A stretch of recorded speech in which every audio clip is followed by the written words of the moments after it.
सभी को नमस्कार।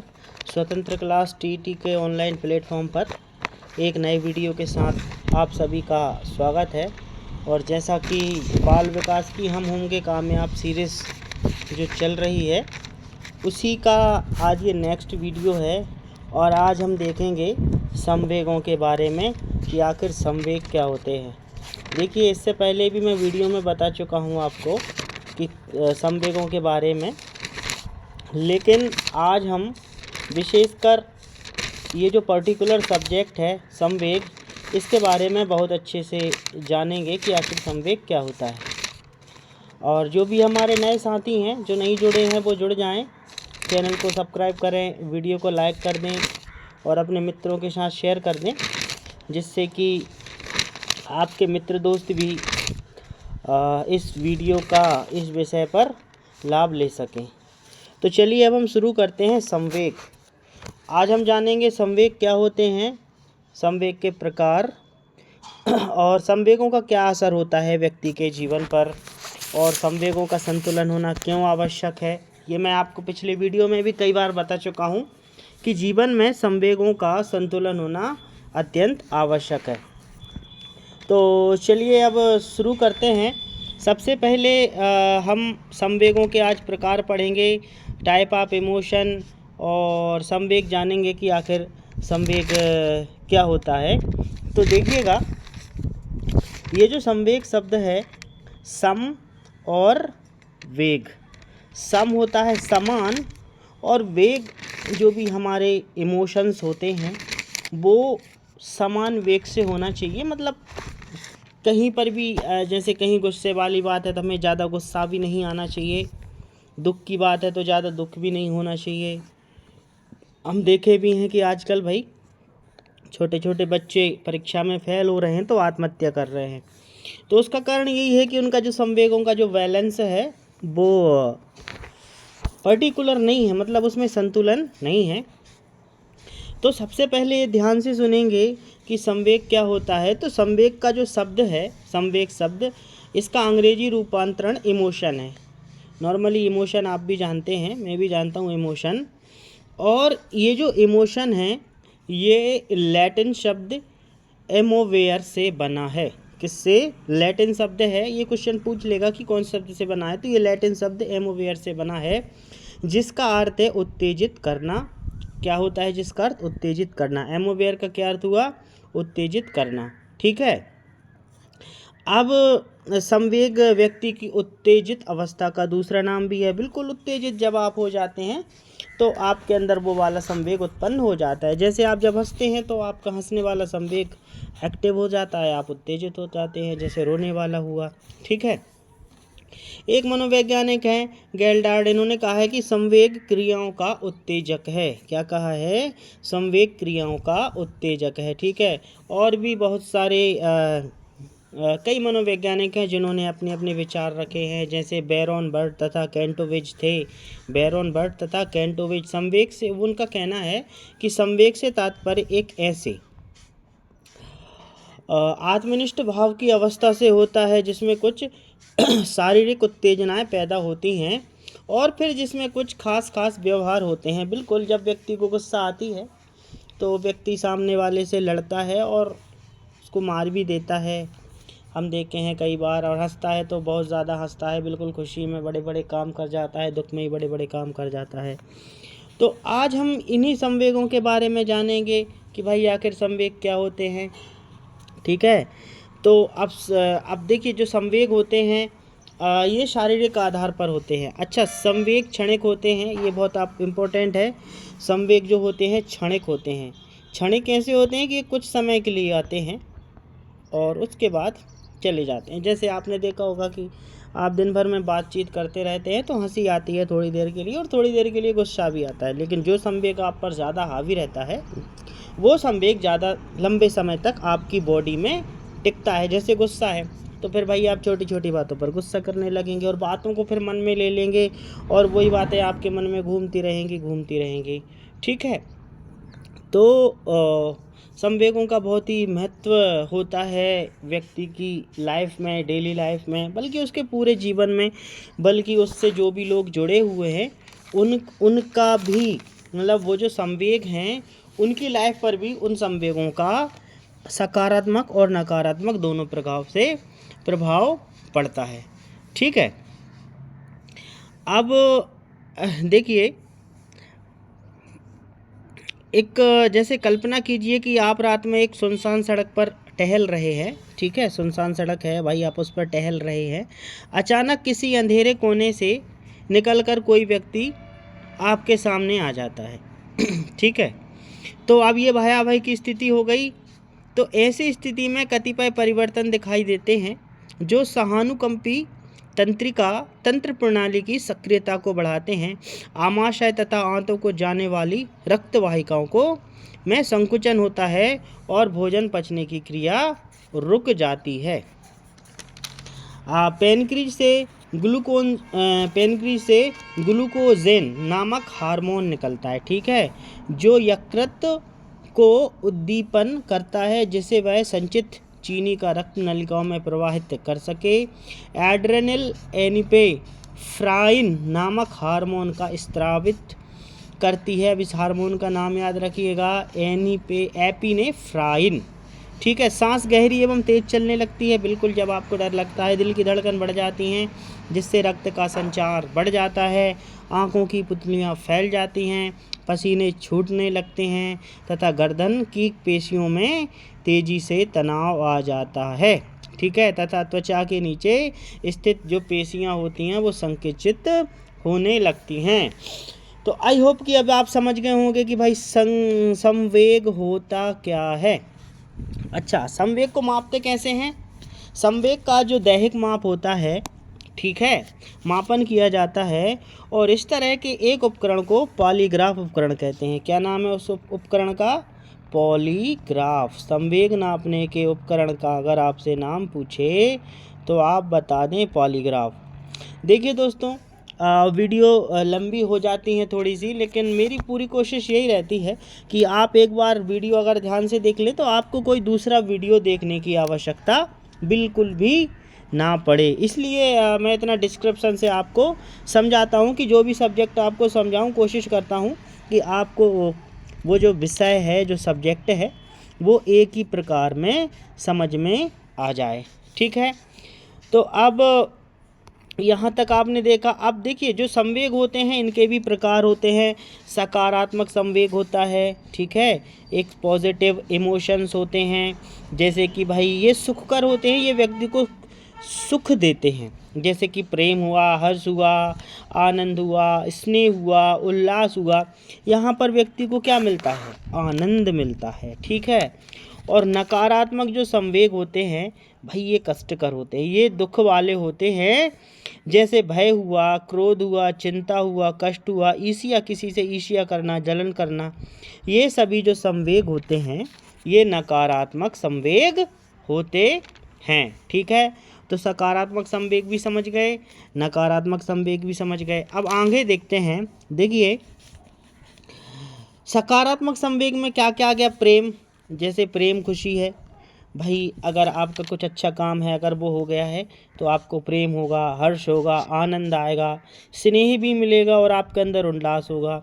लेकिन अगर वहीं पर कुछ उल्टा सीधा हो गया, फॉर एग्ज़ाम्पल जिससे हमें दुख प्राप्त हो, तो वहाँ पर भय होगा, क्रोध होगा, चिंता भी होगी उस काम के प्रति जो किया है, कष्ट भी होगा हमें, हमारे परिवार वालों को, और ईर्ष्या भी होगी बहुत से लोगों को हमारे प्रति और हमें दूसरों के प्रति, और हमें हमारे प्रति भी ईर्ष्या होगी कि भाई हमने ऐसा काम कर दिया जिससे हम तो परेशान थे, साथ में हमारे घर वाले भी परेशान हो गए।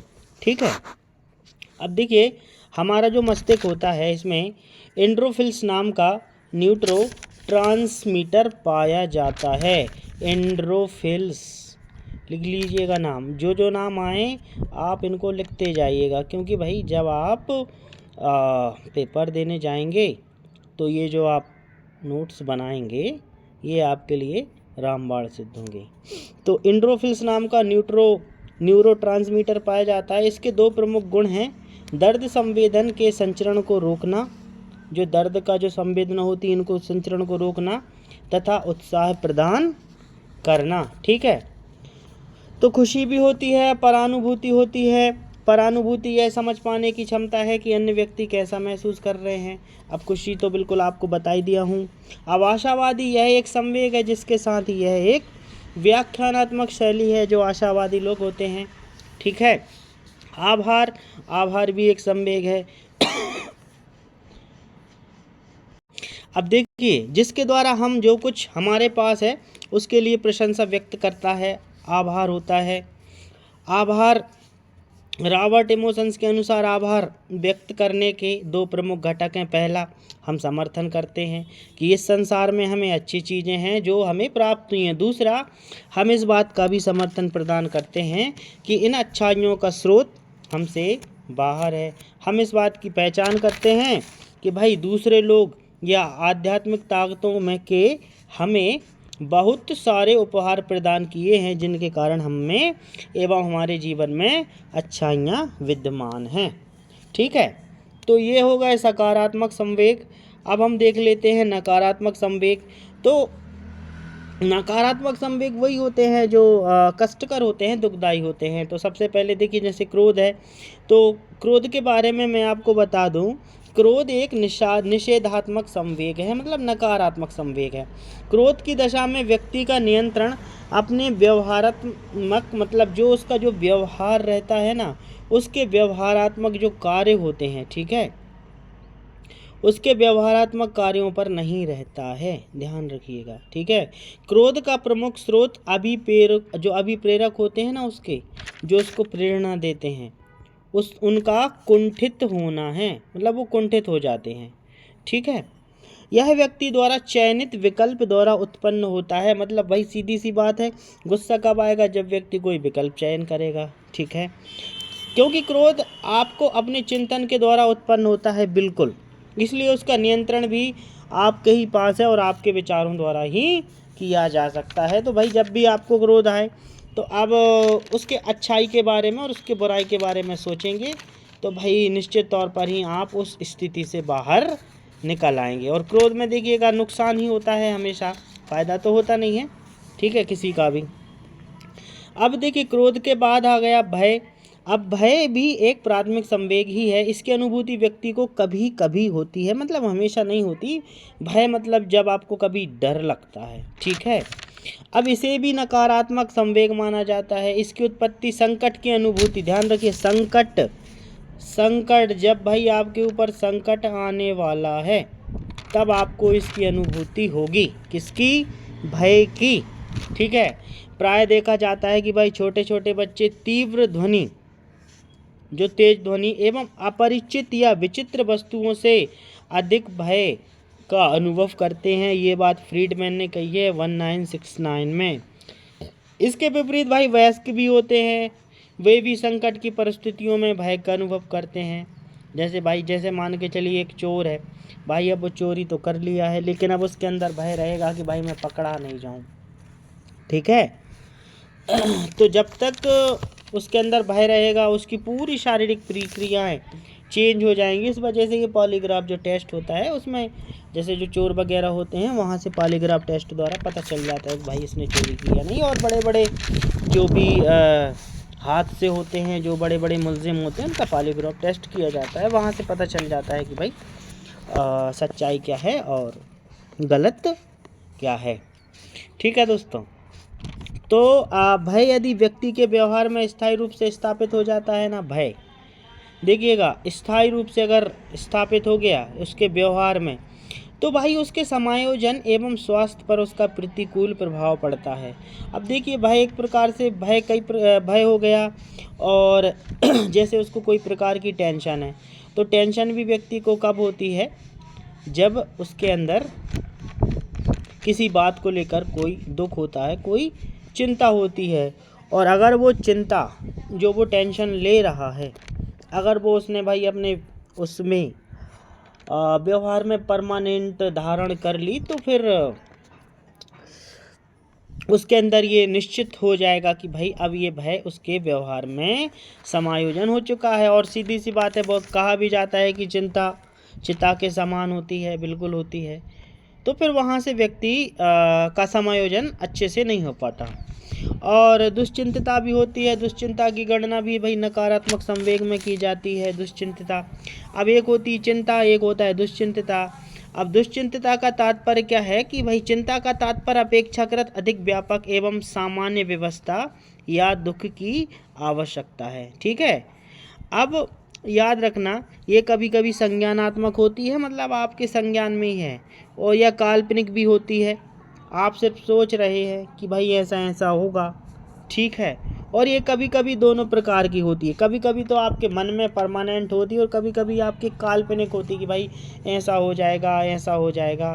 ठीक है, जैसे अभी हम इसका सबसे अच्छा उदाहरण अभी थोड़े दिन पहले हम देखे थे कि भाई भारतवासियों में एक बहुत बड़ी चिंता थी कि भाई जो होर्मुज़ है वहाँ से जहाज़ें नहीं निकल रही हैं तो भारत में पेट्रोल डीजल आना बंद हो जाएगा। तो व्यक्तियों के अंदर भय की भावना भी उत्पन्न हो गई थी, क्रोध भी उत्पन्न हो गया था कुछ सरकार के प्रति, कुछ चिंता भी उत्पन्न हो गई थी कि भाई अब पेट्रोल नहीं मिलेगा, डीजल नहीं मिलेगा तो हम क्या करेंगे, कैसे होगा। फिर क्या हुआ भाई, व्यक्तियों ने बहुत सारा पेट्रोल डीजल स्टोर करके रखा, तो उनको कुछ कष्ट तो हुआ बिल्कुल, कितना सारा हम पेट्रोल डीजल इकट्ठा करके रख रहे हैं।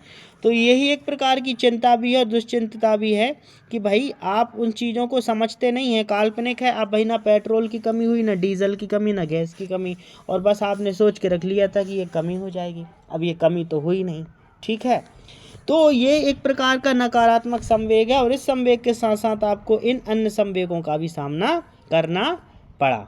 ठीक है, तो इस चीज़ को आप ध्यान रखिएगा। देखिए जो पॉजिटिविटी होती है वो हमारे अंदर कूट कूट के भरी होना चाहिए, नेगेटिविटी की तो बिल्कुल जगह ही नहीं होना चाहिए। अब आगे हम देखते हैं, एक हिलगार्ड थे, इन्होंने बताया था कि भाई दुश्चिंतता प्रायः शारीरिक कष्ट, अचेतन द्वंद्व एवं कुंठा तथा आत्मसम्मान की हानि की आशंका से उत्पन्न होती है। किससे? शारीरिक कष्ट, अचेतन द्वंद्व। अचेतन मतलब चेतना में द्वंद्व नहीं हो रहा है, अचेतना में द्वंद्व हो रहा है। द्वंद्व मतलब अंतरात्मा की जो एक प्रकार की लड़ाई होती है वही अचेतन द्वंद्व होता है। कुंठा तो आप जानते ही हैं, तथा आत्मसम्मान की लग रहा है कि भाई उसको हानि हो रही है, तब उसको दुश्चिंतता उत्पन्न होती है। तथा ऐसा हो जाने पर व्यक्ति या तो इससे छुटकारा पाना चाहता है। ठीक है, इससे व्यक्ति क्या चाहता है भाई? छुटकारा पाना चाहता है।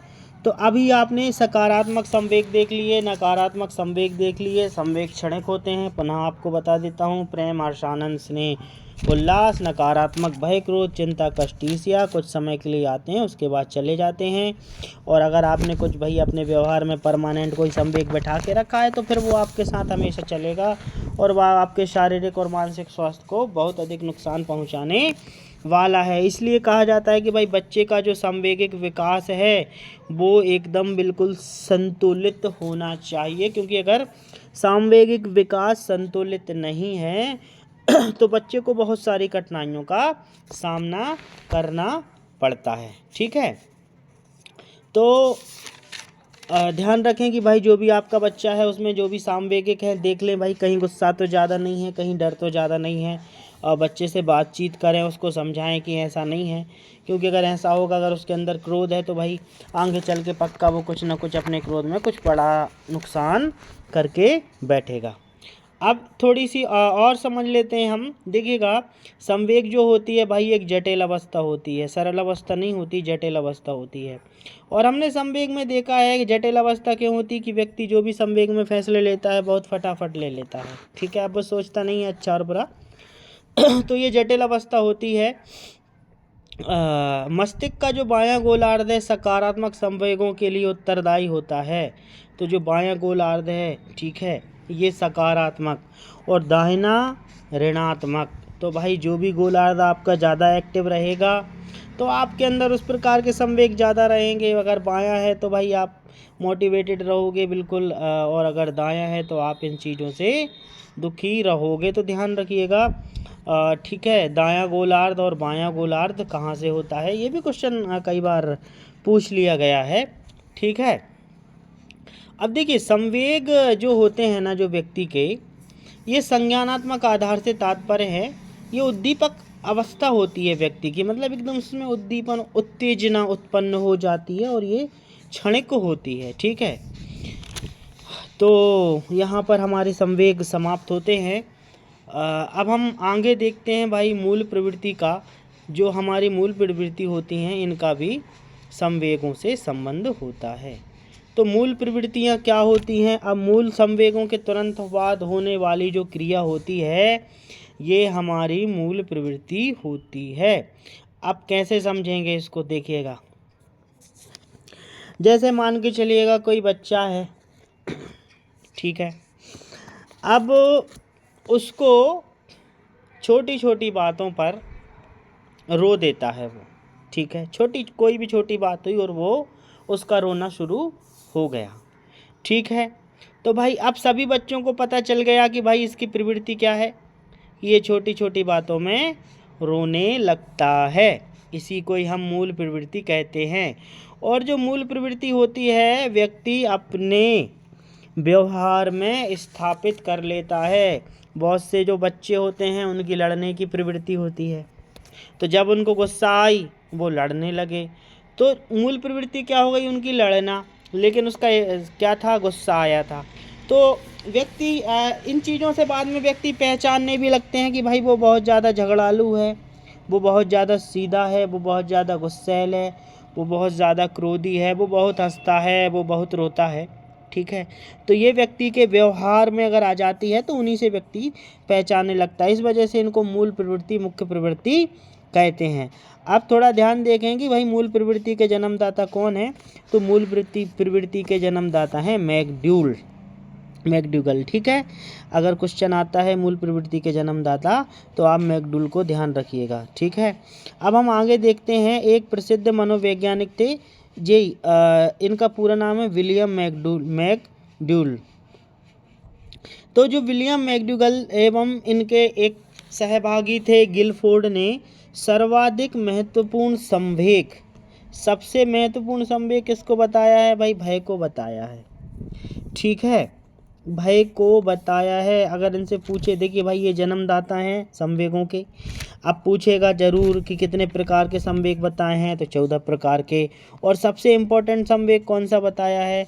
तो भाई सबसे इम्पोर्टेंट संवेग इन्होंने कौन सा बताया है? तो आप देख पा रहे हैं भय। तो इसको आप नोट डाउन कर लीजिएगा। देखिए यहाँ से बहुत सारे क्वेश्चंस बनेंगे और ऐसा कोई भी भाई, चाहे सी टेट, एमपी टेट या पुराने शिक्षकों का कोई भी टेट हो, क्वेश्चन तो संवेग से बनता ही बनता है, बॉस, निश्चित है। तो अब हम देख लेते हैं इन्होंने कौन कौन से 14 प्रकार के संवेग बताए हैं और क्या इन्होंने उनकी मूल प्रवृत्ति बताई हैं, ठीक है। तो अब हम इनको समझते हैं। तो सबसे पहला संवेग है भय। जब व्यक्ति के अंदर भय होता है तो उसके अंदर मूल प्रवृत्ति क्या हो जाती है? पलायन। जैसा कि भाई अभी मैं आपको उदाहरण बताया था कि अभी जो हाल ही में जो पेट्रोल, जो डीजल की कमी हुई थी, तो भाई लोग क्या कर रहे थे कि भाई अब उनको बोल रहे हैं हमें गैस नहीं मिल रही है, तो अब उनके अंदर भय आ गया कि भाई हम खाएंगे पिएंगे क्या, तो उठा के वो क्या करने लगे? पलायन, ठीक है, पलायन करने लगे। बहुत से लोग अभी हम देख रहे हैं भाई पलायन कर रहे हैं, अभी भी कर रहे हैं, न्यूज़ों में हम देखते रहते हैं, ठीक है। अब उसका दूसरा है वात्सल्य। अब इसका नाम ही वात्सल्य है, वात्सल्य संतान प्रेम। तो जब संवेग व्यक्ति के अंदर वात्सल्य का आता है, संतान प्रेम का आता है, तो इसकी मूल प्रवृत्ति क्या हो जाती है? संतान की कामना, ठीक है। जब तो अब उसके अंदर वात्सल्य आया तो भाई उसकी भी कामना होती है कि भाई उसकी भी संतान हो, ठीक है। नेक्स्ट है क्रोध। क्रोध में मूल प्रवृत्ति आ जाती है युयुत्सा। क्या आ जाती है? युयुत्सा, ध्यान रखिएगा, ठीक है। फिर नेक्स्ट है अधिकार। अधिकार भी एक प्रकार का संवेग है और संग्रहण करने लगता है। अब देखिए ये चीज़ें तो हम बहुत सारी आजकल मार्केट में देख रहे हैं। जो व्यक्ति अपना अधिकार समझने लगता है वो चीज़ों को संग्रहित करने लगता है, संग्रहण करने लगता है, और इस विषय को तो आप भी बहुत अच्छे से जानते हैं, समझते हैं, ठीक है। अगला नेक्स्ट हम देखते हैं आत्महीनता। तो आत्महीनता, जब व्यक्ति के अंदर संवेग उत्पन्न हो जाता है तो वो दैन्य, तो उसकी मूल प्रवृत्ति क्या हो जाती है? दैन्य, ठीक है, दैन्य, दयनीय, ठीक है, दैन्य से अर्थ दयनीय, आत्महीनता मतलब वो खुद को अपना बिल्कुल आत्महीनता, अरे यार भाई मैं तो हीन व्यक्ति हूँ, तो फिर उसके अंदर दैन्य प्रवृत्ति, जो मूल प्रवृत्ति है दयनीय, उसका जन्म हो जाता है। अब नेक्स्ट देखते हैं हम भूख। जब भूख लगती है तो भाई मूल प्रवृत्ति क्या उत्पन्न हो जाती है, भोजना अन्वेषण। जब व्यक्ति को भूख लगती है तो भाई वो भोजन खोजने लगता है। बिल्कुल घृणा। अब घृणा जो प्रवृत्ति है तो फिर वहाँ पर निवृत्ति चाहता है। जिस चीज़ से उसको घृणा हो गई है तो अब उस चीज़ से वो व्यक्ति छुटकारा चाहता है। ठीक है, बिल्कुल कि भाई आपने भी देखा होगा कि भाई हमें इस चीज़ से बहुत ज़्यादा घृणा हो गई है। ठीक है, हम वहाँ रुकेंगे ही नहीं। जो व्यक्ति नॉनवेज नहीं खाते, जो वेजिटेबल होते हैं, जहाँ पर अगर उनको कुछ नॉनवेज चीज़ दिख जाती है तो उनको उससे घृणा हो जाती है।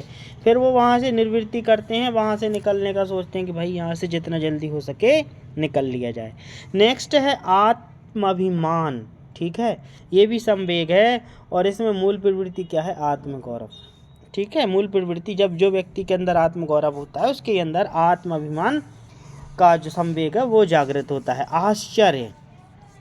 अब भाई किसी चीज़ को देखकर आश्चर्य हुआ तो उसके अंदर जिज्ञासा उत्पन्न होगी कि भाई ये ऐसा कैसे हुआ।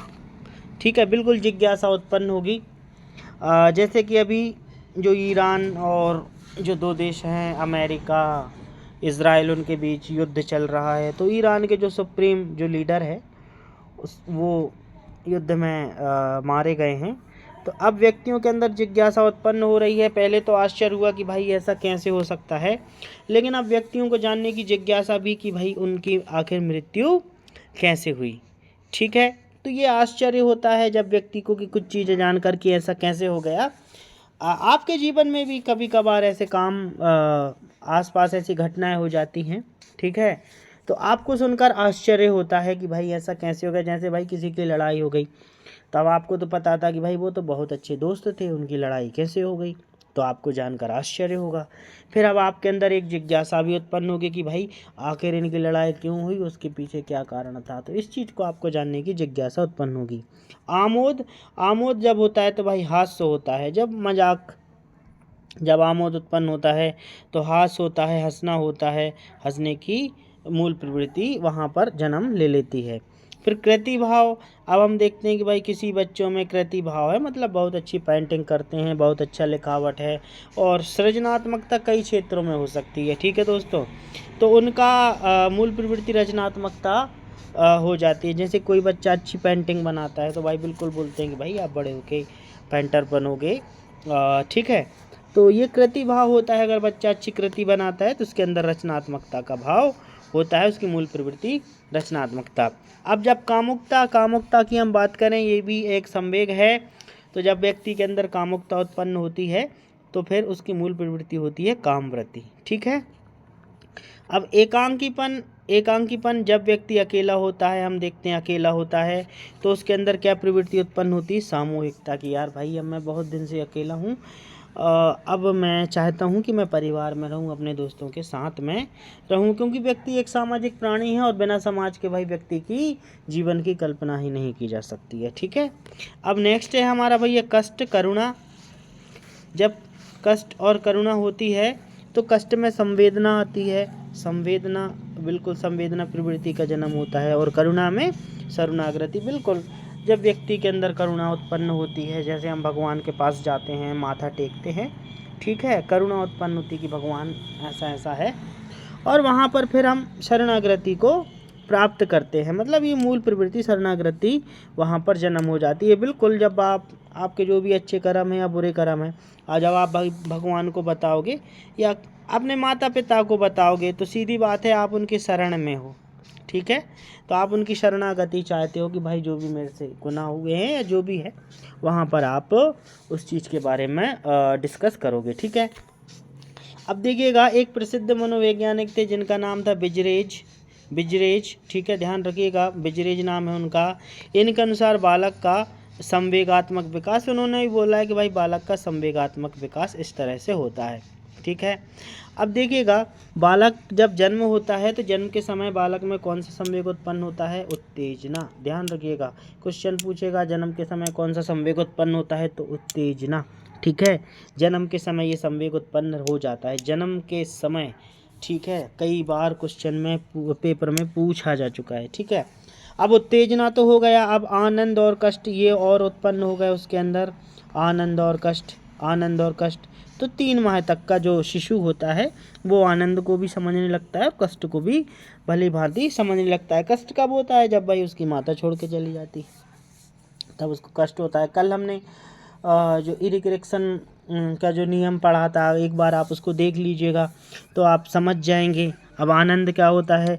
जब भाई बच्चे को उसकी माँ दुलारती है, उसके अपने दुलारते हैं, तो बच्चा आनंद की अनुभूति करता है, ठीक है। अब 6 माह की अगर हम बात करेंगे, 6 माह में उत्तेजना, आनंद, प्रेम, ठीक है, प्रेम हो गया, भय हो गया, घृणा हो गया, क्रोध हो गया, ठीक है। भय, घृणा, क्रोध, आनंद, प्रेम और कष्ट तो ऑलरेडी है ही, ठीक है। तो अब आनंद तो बता दिया हूँ आपको। प्रेम, उसके अंदर बात कर लेके मतलब अपने मम्मी पापा, जो बच्चा होता है अच्छे से पहचानने लगता है, अपनी माँ को भी पहचानने लगता है, अपने परिवारजनों को, तो उन कर देकर उसको प्रेम उत्पन्न होता है। छोटी छोटी चीज़ों से डर जाता है तो उसको भय, घृणा भी होती है कभी कभार उसको, जब उसको भूख लगती है और भाई उसको समय पे चीज़ें नहीं मिलती, उसको गुस्सा भी आती है, क्रोध भी आता है कि भाई आप उसको छोड़कर जा रहे हैं, ठीक है। तो यहाँ पर बच्चे के अंदर क्रोध का संवेग भी उत्पन्न हो जाता है। अब जब बच्चा 18 माह का होता है तो उसके अंदर उत्तेजना, आनंद, कष्ट, भय, घृणा, क्रोध, प्रेम, अब उल्लास, ईर्ष्या, अब उसके अंदर उल्लास भी जग जाता है, ठीक है, उल्लास। बच्चा बहुत खुश होने लगता है, क्योंकि अब यहाँ पर बच्चा चलने लगा है तो वो बहुत खुश होता है, छोटी छोटी चीज़ों को देखता है, खुश होता है, नई नई चीज़ों को देखता है, समझता है, ठीक है। अब हम आगे बात करेंगे भाई 24 माह की। तो जब बच्चा 24 माह का हो जाता है तो उत्तेजना, आनंद, कष्ट, भय, घृणा, क्रोध, प्रेम, उल्लास, ईर्ष्या। अब ईर्ष्या तो यहाँ भी है, इस ईर्ष्या को समझ लेते हैं। ईर्ष्या यही है कि बच्चा ईर्ष्यालु प्रवृत्ति का हो जाता है, जब वो जो चीज़ें चाहता है उसको नहीं मिलती। देखा भी होगा कि भाई बच्चे अपनी चीज़ें किसी के साथ शेयर नहीं करते। अगर बच्चों का कुछ खिलौना है तो भाई वो अपना खिलौना स्वयं ही खेलेंगे। ऐसा कई बार आपने भी देखा होगा कि बच्चे की मम्मी की गोद में कोई दूसरा बच्चा बैठा है तो या तो वो रोने लगेगा या फिर उस बच्चे को उठा के बाहर कर देगा कि भाई हमारी मम्मी है और हम ही इनकी गोद में बैठेंगे। अब हर्ष उसको तभी उत्पन्न होता है जब भैया उस बच्चे को मम्मी ने हटा दिया है और उसको गोदी में बैठा लिया है, तो वो बच्चा बहुत ही हर्ष महसूस करता है कि भाई अब उसको अच्छा फील होने लगता है, ठीक है। तो ये था हमारा आज का चैप्टर। आशा करता हूँ कि आपको आज का चैप्टर पसंद आया होगा और एक बार आप पुनः वीडियो को देख लें, जिससे कि आपको ये चैप्टर बहुत अच्छे से समझ में आ जाएगा। और पुनः एक बार यही रिक्वेस्ट करूँगा कि जो भी नए साथी हैं भाई चैनल को सब्सक्राइब कर लें, वीडियो को लाइक करें, ज़्यादा से ज़्यादा शेयर करें, क्योंकि आपका लाइक, शेयर और सब्सक्राइबर ही हमारा मोटिवेशन होता है। क्योंकि आप लाइक, सब्सक्राइब शेयर ज़्यादा से ज़्यादा करेंगे तो फिर हम भी ज़्यादा वीडियो लेकर आएंगे। तो दोस्तों फिर मिलते हैं अगले वीडियो में, ठीक है, कल। और पुनः एक बार फिर वीडियो को देख लीजिएगा, आपको बहुत अच्छे से समझ में चैप्टर आ जाएगा। तो दोस्तों धन्यवाद। जय हिंद, वंदे मातरम, भारत माता की जय। जय हिंद दोस्तों।